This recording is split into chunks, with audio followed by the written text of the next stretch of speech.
My name is Ildikó Asztalos Morell. I am a rural sociologist at the Department of Rural Development at the Swedish University of Agricultural Sciences. I will give my talk on the rising food poverty among the rural underclass in Hungary, composed to a large degree of Roma. I explore the rise of food poverty in the context of the transition to capitalist agriculture and the incorporation of Hungarian food system into the global food economy. The structure of the talk will be, first, I will talk about the racialization of food poverty, distributional and recognitional causes of it. I explore the specific context of the partial disembedment of agriculture from rural communities, and finally I discuss the role of the authoritarian welfare state as a medium for potential medium for local food sovereignty.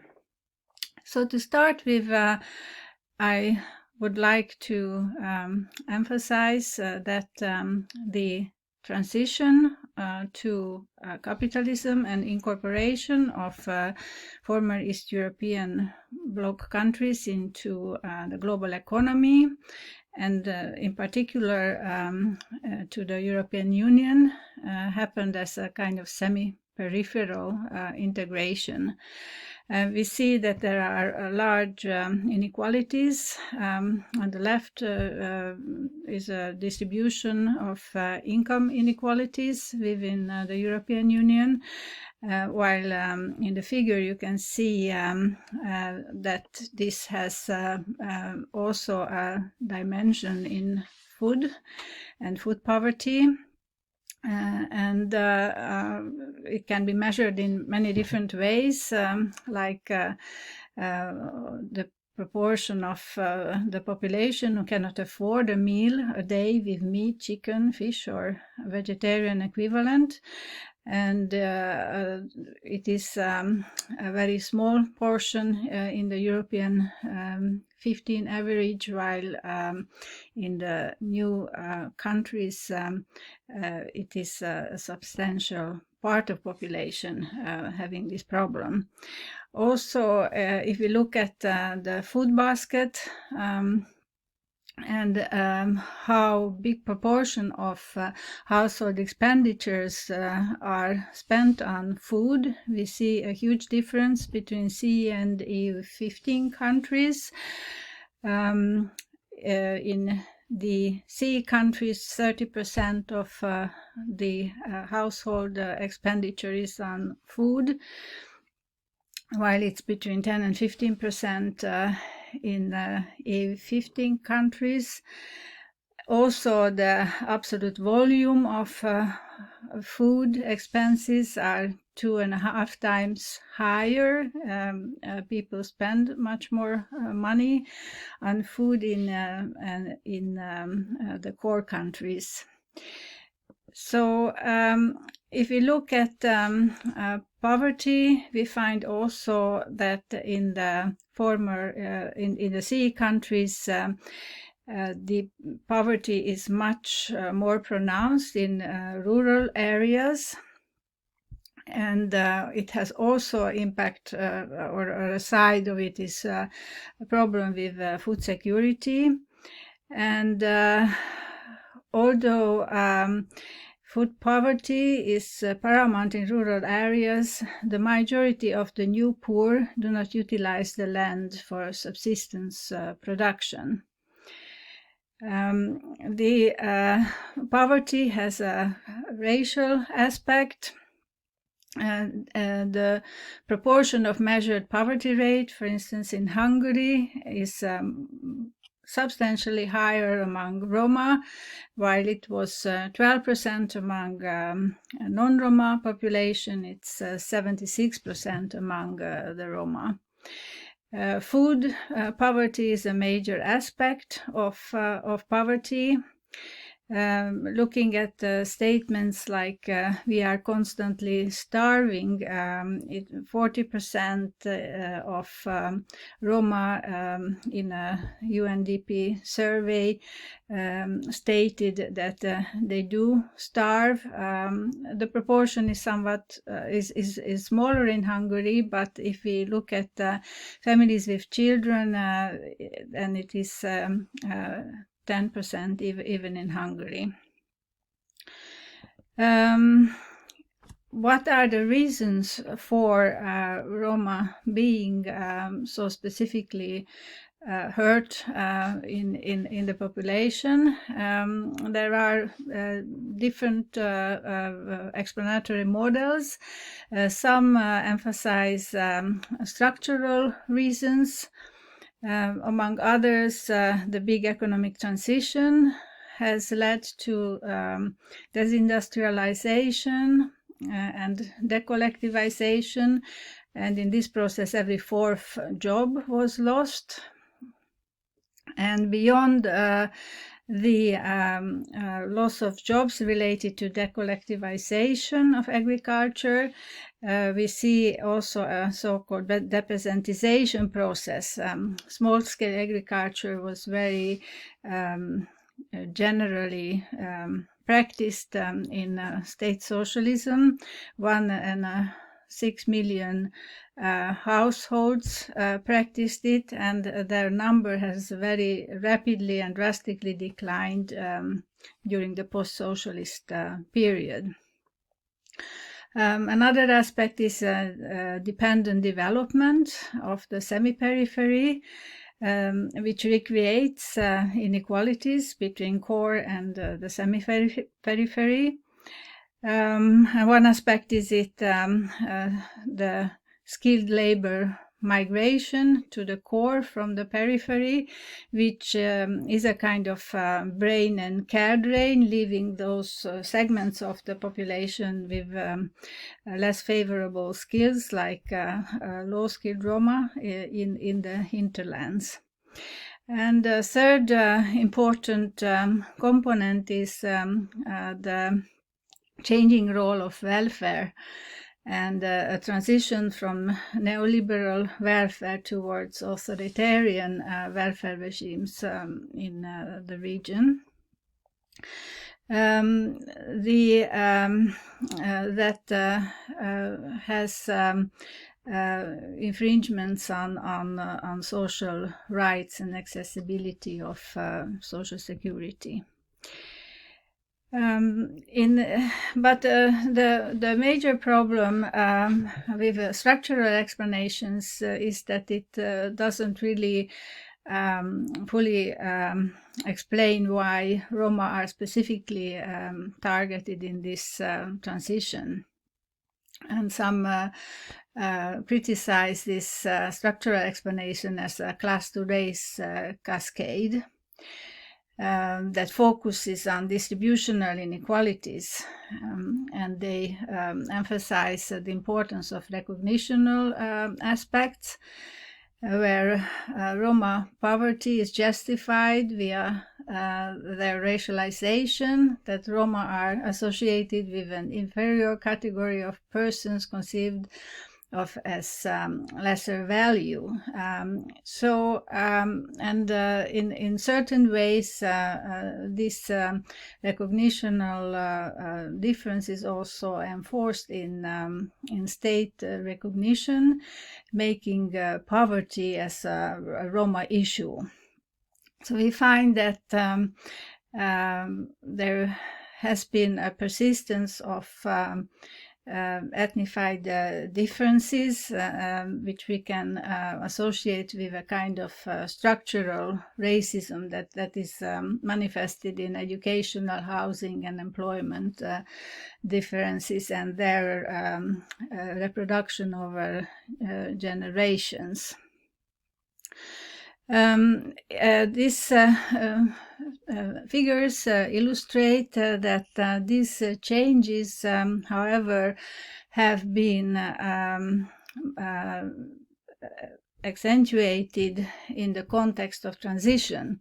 So while during state socialism, 60% of Roma had employment, which was lower than the main population, non-Roma, but still was a very high degree of engagement in labor. Following the transition, very short after the transition, by 1993, only 24% of Roma had employment, and there was a decline also for the population at large, but it was not as significant as it was for Roma.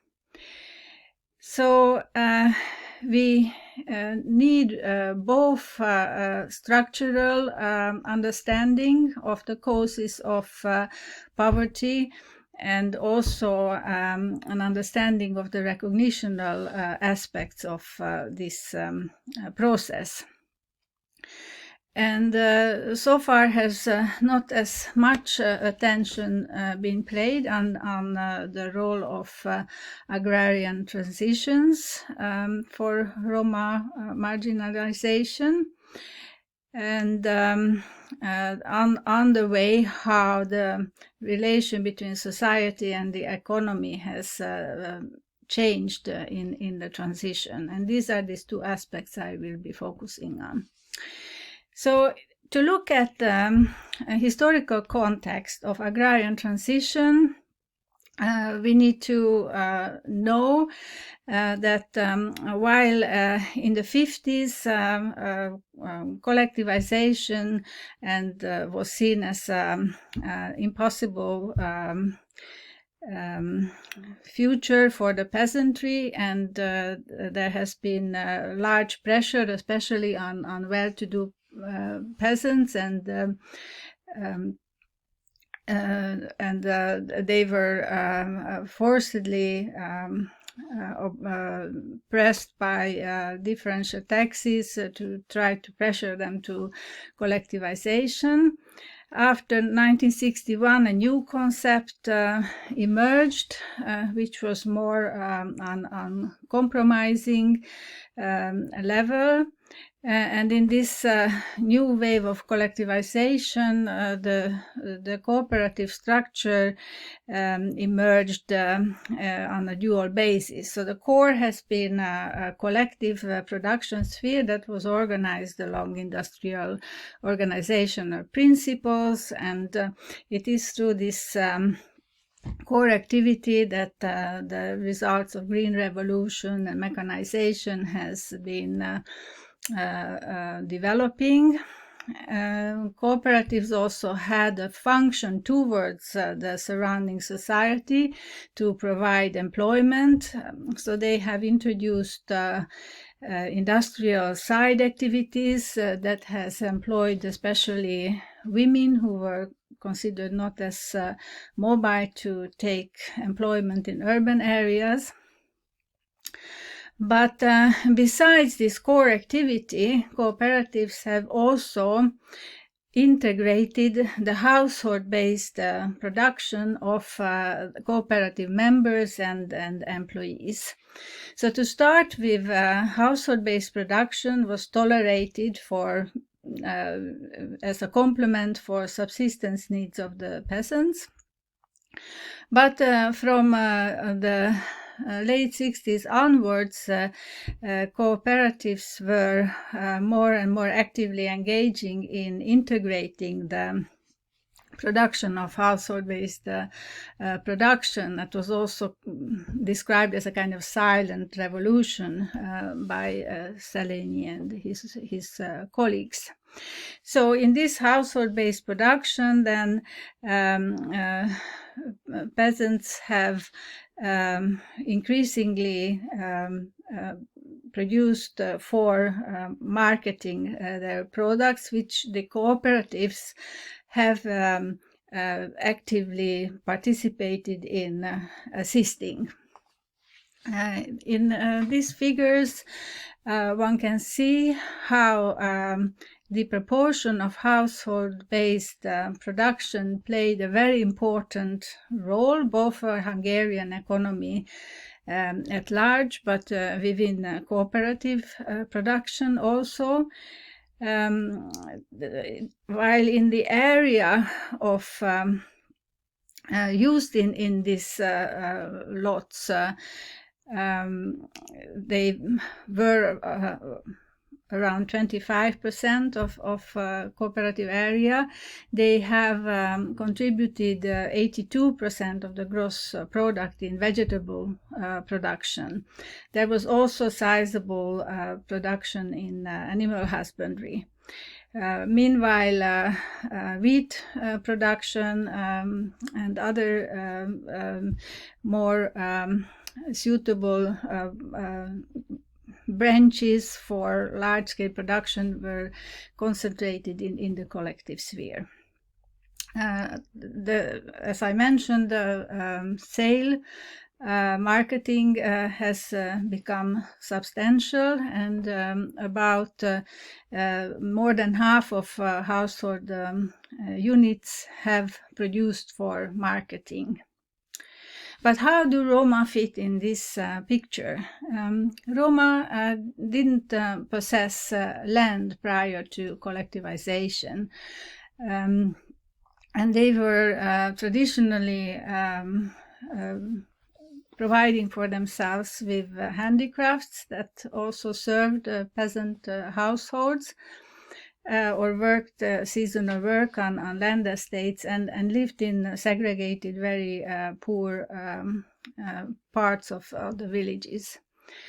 This picture changed during state socialism, which had a kind of civilizatory approach, an assimilatory approach, considering the poor situation of Roma as a social issue.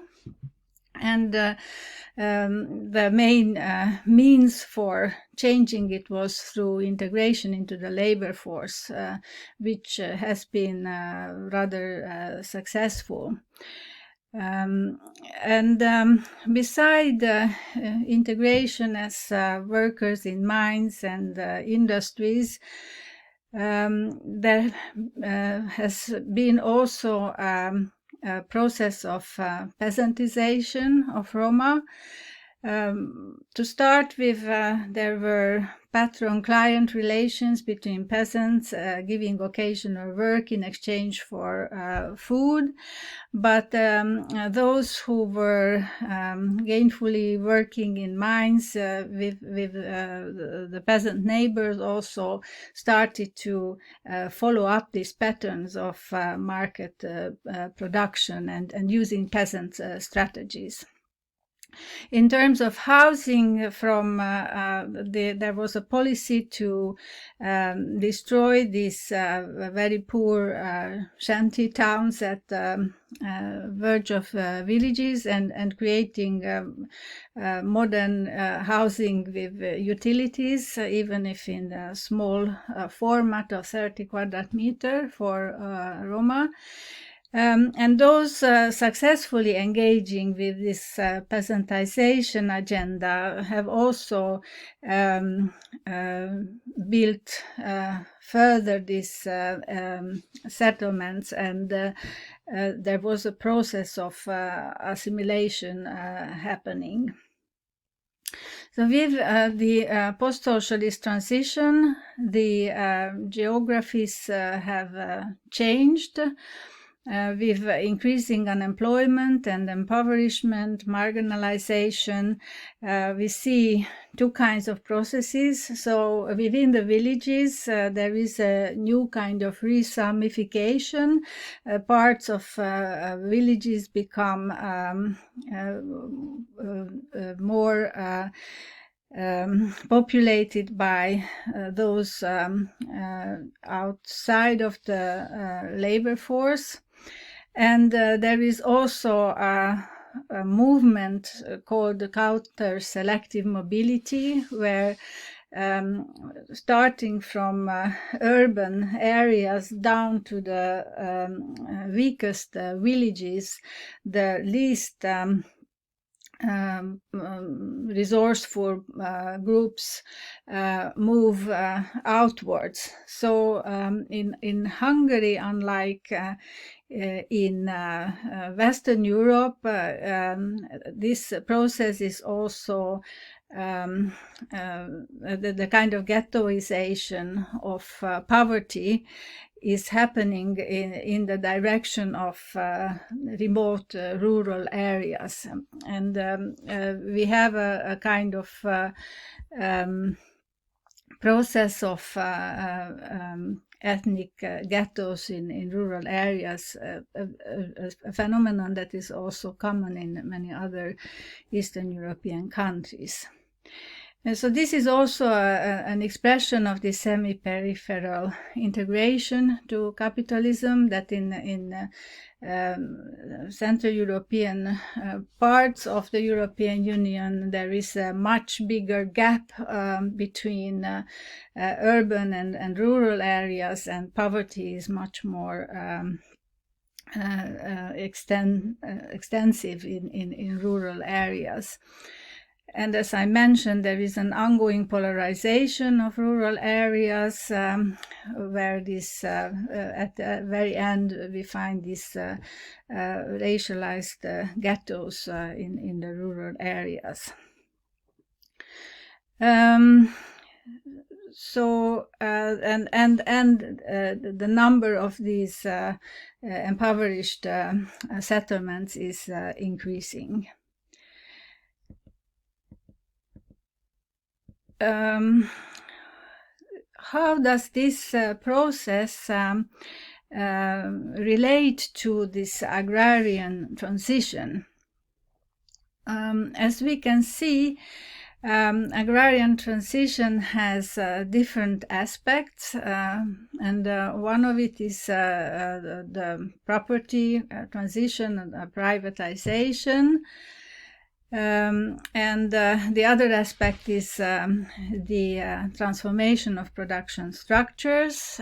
As the figure to the left shows, there has been a switch from corporate structures dominating agricultural production towards a mixture, a pluralistic system, where nowadays family farming is occupying the majority of land, but corporate structures are still very important.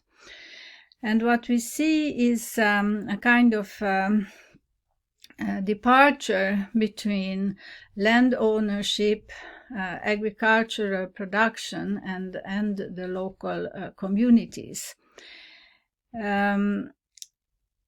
This process is also connected to the transformation of market integration of agriculture. The integration with the European Union assumed the regulation of protection of national production, and the former cooperative food chains integrating small-scale production to marketing were destroyed, and instead Hungary is now dominated by globalized food chains. So these transitions meant a great decline in the population employed in the agricultural sector, but also a drastic fundamental change in both the volume of agricultural production and where the products are consumed.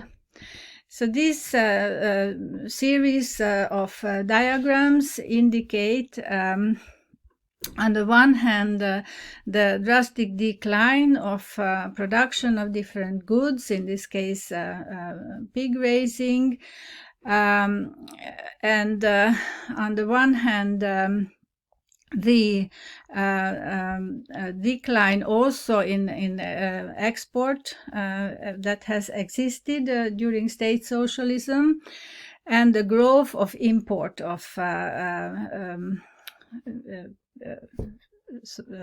pig products.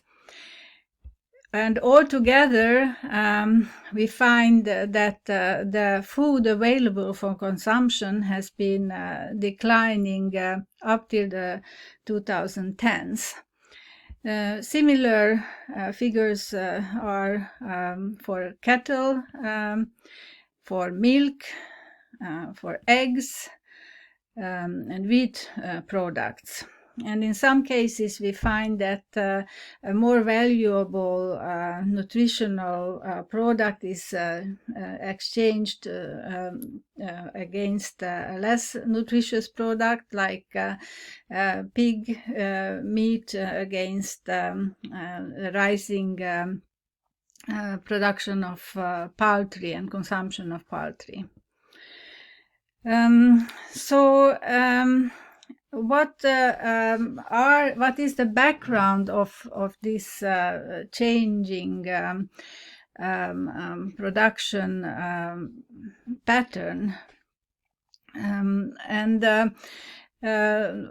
Naturally, such large-scale structural changes can be accompanied with decline of production, but these levels of production haven't recovered yet to the level it has had during the state socialist period. And when we also see that food consumption has been declining, and that we have large portions of the population in food poverty, it's also important to see what other reasons we find to this increasing food poverty. During state socialism, household-based production had a very important function for equalizing social inequalities, and also in terms of supplying with food the rural population. So, taken from this perspective, it's especially alarming that the number of households engaged with small-scale agriculture have been drastically declining from 1.4 million to 400,000 since 1989. And this is an outcome of an ongoing polarization. The majority of the land is used by households cultivating between 5 and 300 hectares and an average of 30 hectares. While the largest proportion of households are to be found in the very, very small category. Among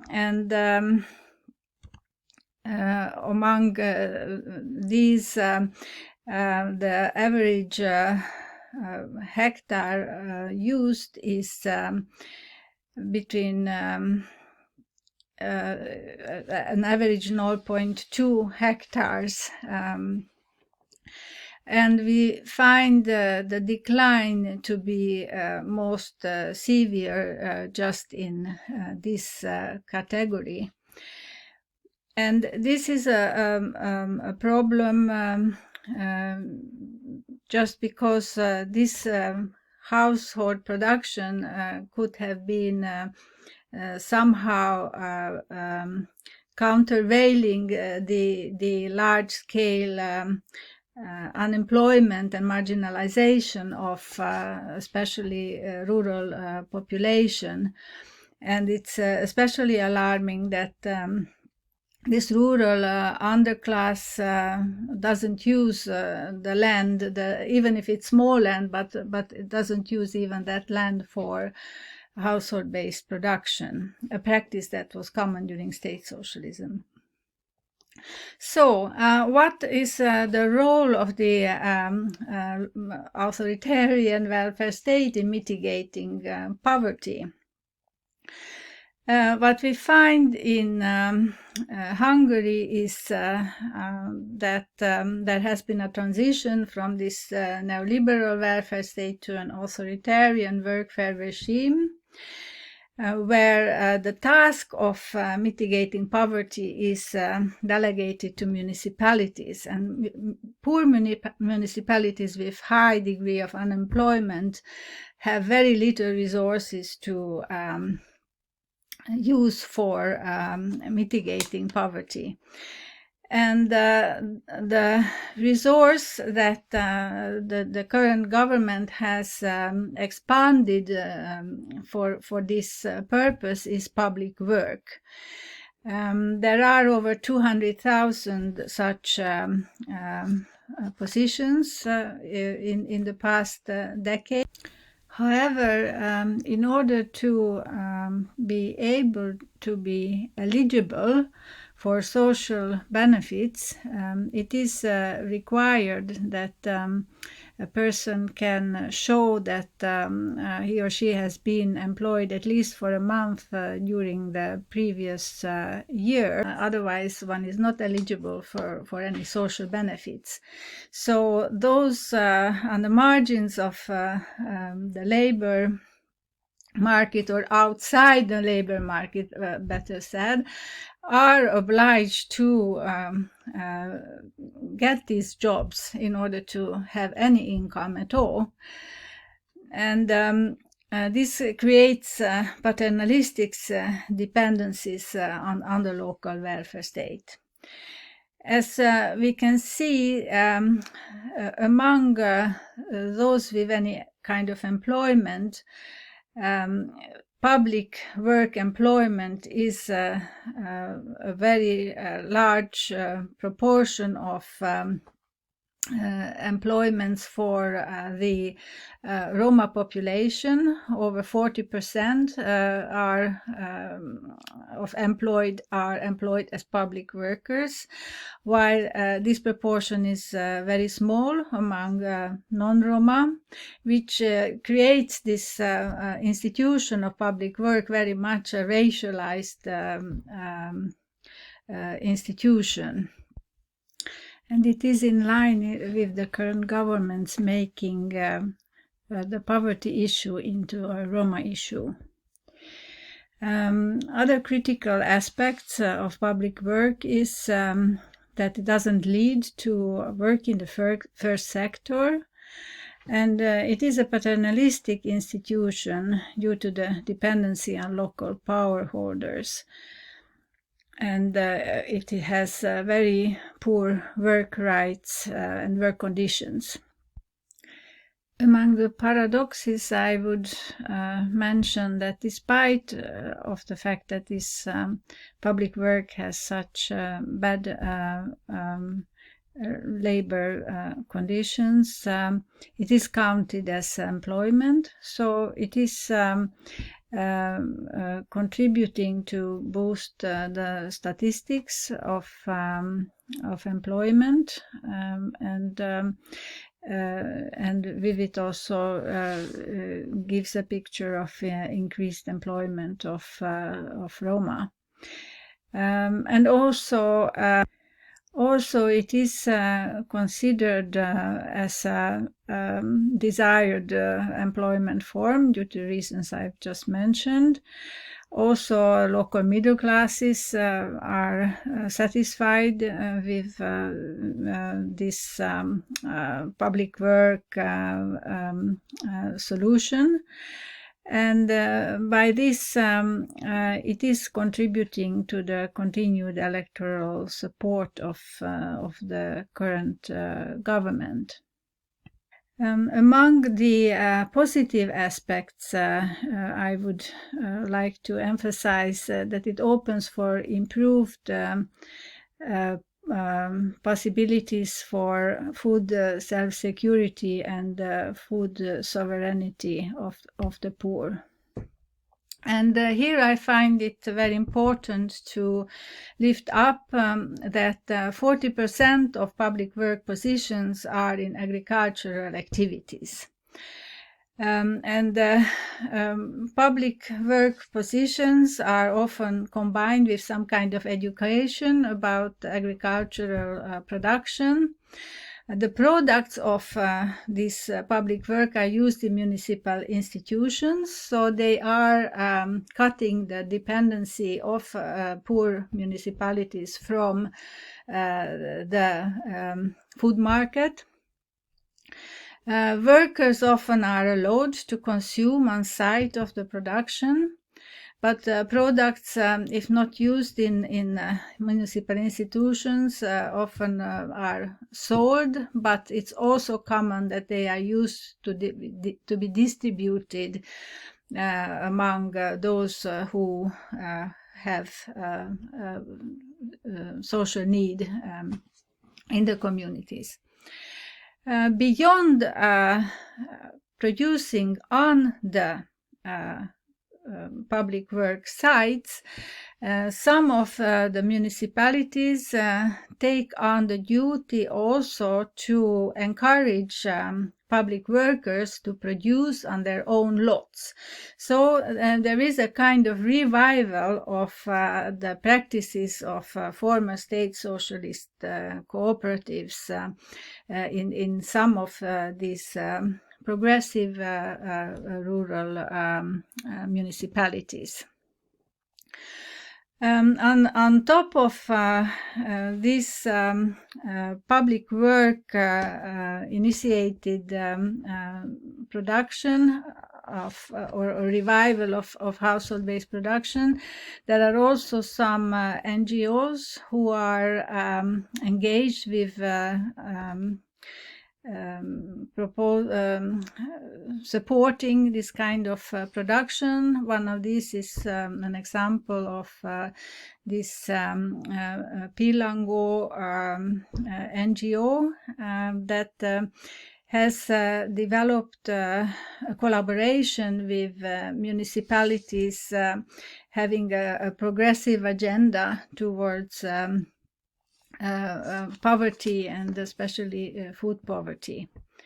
So the question is, what I would like to conclude this talk with is, can one see this kind of approaches as kind of examples of food sovereignty?